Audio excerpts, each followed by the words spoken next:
dapat menyaksikan peresmian bantuan rumah tidak layak huni.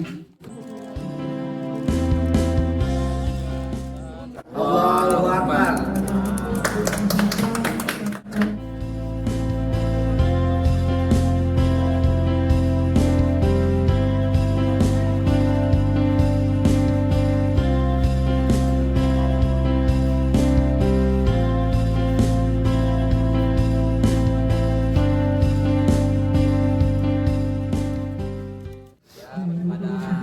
Pada hari ini saya menghadiri penyerahan rumah tidak layak huni kepada Bapak penerima manfaat Effendi,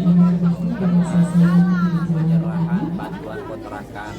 Semuanya ini dihimpun melalui program Gerakan Sedekah Subuh dan diinisiasi oleh salah satu organisasi perangkat daerah, dalam hal ini Dinas Lingkungan Hidup.